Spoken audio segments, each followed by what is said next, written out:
দর্শক, গণ অধিকার পরিষদের সভাপতি নুরুল হক নূরকে নিয়ে আলোচনা থামছেই না। তার অবস্থার অবনতি হয়েছে এরকম তথ্য গতকালকে আমরা জেনেছি।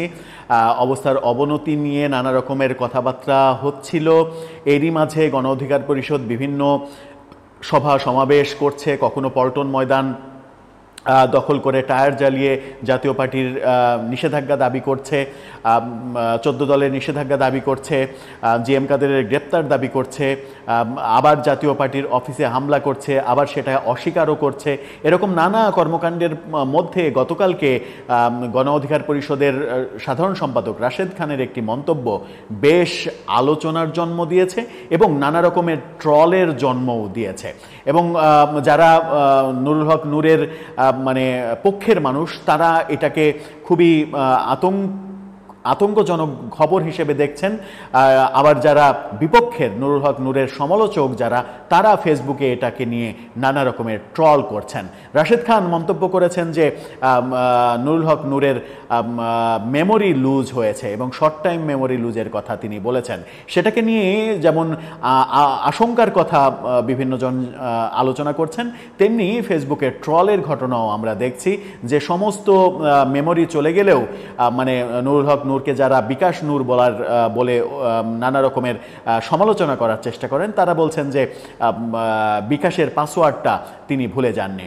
এরকম আমরা এমন একটা সমাজে আসলে বাস করছি যখন আমরা একটা মানুষের অসুস্থতাকে নিয়েও ট্রল করি।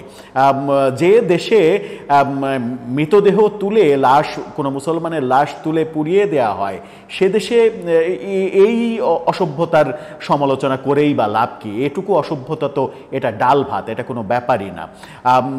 রাশেদ খান আদতে কি বোঝাতে চাইলেন মেমোরি লস বিষয়ে, সেটা একটু বোঝার চেষ্টা করব এবং এই ধরনের রোগ হলে চিকিৎসা বিজ্ঞান কি বলছে, কেন এই ধরনের রোগ হতে পারে, এর সমাধানই বা কোথায় আছে, সেটা একটু বোঝার চেষ্টা করবো। এই ভিডিওতে থাকবেন পলিটিক্স টিভির নিয়মিত আয়োজনে। দর্শক, বলছিলাম নুরুল হক নূরের শর্ট টাইম মেমোরি লুজ হয়েছে এমন কথা বলেছেন গতকালকে রাশেদ খান, যেটা নিয়ে প্রচুর আলোচনা হচ্ছে, সমালোচনাও হচ্ছে।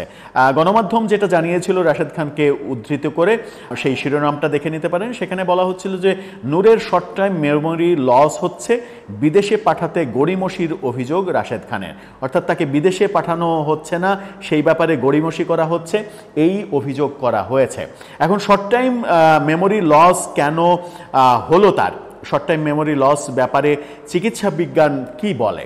শর্ট টাইম মেমোরি লস বলতে মূলত চিকিৎসা বিজ্ঞানে যেটা বোঝায় সেটা হচ্ছে যে স্বল্পমেয়াদী স্মৃতিভ্রংশ হওয়ার কারণগুলো হতে পারে মানসিক চাপ, পর্যাপ্ত ঘুম না হওয়া, অ্যালকোহল সেবন অর্থাৎ মদ খাওয়া, মস্তিষ্কে আঘাত, স্ট্রোক, কিছু ওষুধ এবং অন্যান্য স্বাস্থ্যগত সমস্যা যেমন থাইরয়েড বা লিভারের রোগ।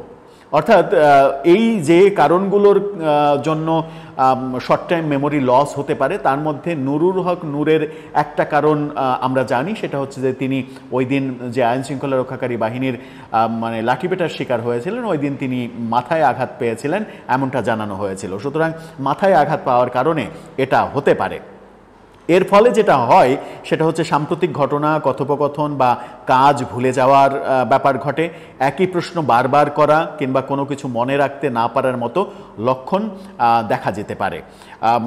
স্মৃতিশক্তি হ্রাসের যে কারণ এবং লক্ষণ চিকিৎসা বিজ্ঞান বলছে, তার মধ্যে স্মৃতিশক্তি হ্রাস বা অ্যামনেশিয়া নামেও এটাকে বলা হয় চিকিৎসা বিজ্ঞানে। এমন একটি অবস্থা যেখানে একজন ব্যক্তির তথ্য, অতীতের ঘটনা বা অভিজ্ঞতা মনে রাখতে অসুবিধা হয়। এই ব্যাপারে আরও বলা হচ্ছে চিকিৎসা বিজ্ঞানে, সেটা হচ্ছে যে ক্রমবর্ধমান স্মৃতিশক্তি হ্রাস হতে পারে একটি ডিমেনশিয়ার লক্ষণ।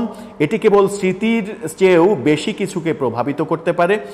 মানুষ যুক্তি, বিচার, ভাষা ও চিন্তাভাবনা নিয়ে লড়াই করতে পারে। মেজাজের পরিবর্তন ও আচরণের পরিবর্তনও হতে পারে।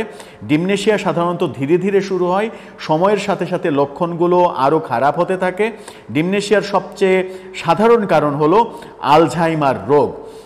ব্যায়াম আপনার মস্তিষ্কে রক্ত সঞ্চালন বৃদ্ধি করতে পারে, অর্থাৎ এই ক্ষেত্রে ব্যায়াম একটা বড় চিকিৎসা বলে বলছে চিকিৎসা বিজ্ঞান।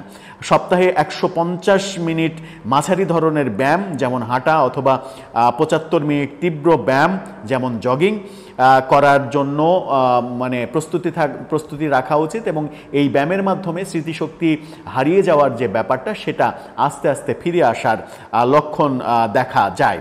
সপ্তাহ জুড়ে ওয়ার্কআউট ছড়িয়ে দেয়া, সারাদিনে 10 মিনিটের ছোট হাঁটা হলেও সেটা কিন্তু দারুণভাবে সহযোগিতা করে। মস্তিষ্ককে ব্যস্ত রাখা, মানসিক কার্যকলাপ মানে প্রতিনিয়ত মানসিক কার্যকলাপ করা, মস্তিষ্ককে অল টাইম ব্যস্ত রাখা, এটাও এই লক্ষণ থেকে বেরিয়ে আসার একটা ওয়ে। সেই ক্ষেত্রে চিকিৎসা বিজ্ঞান পরামর্শ দেয় সেটা হচ্ছে যে ধাঁধা, কার্ড গেম চেষ্টা করা, অথবা নতুন কিছু শেখা, যেমন বাদ্যযন্ত্র হতে পারে।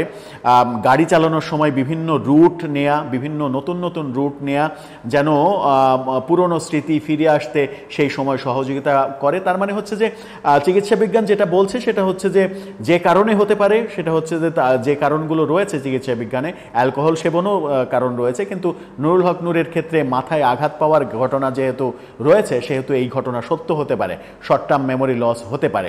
এবং এটার একটা ব্যাপার হচ্ছে যে অল টাইম মস্তিষ্ককে বিজি রাখতে হবে এবং তাকে সবাই মিলে হেল্প করতে হবে, এবং তার নিজেরও ব্যায়াম ব্যাপারে মানে ওষুধ খাওয়ার বাইরে এই ব্যাপারগুলো সহযোগিতা করতে পারে, এরকম চিকিৎসা বিজ্ঞান বলছে।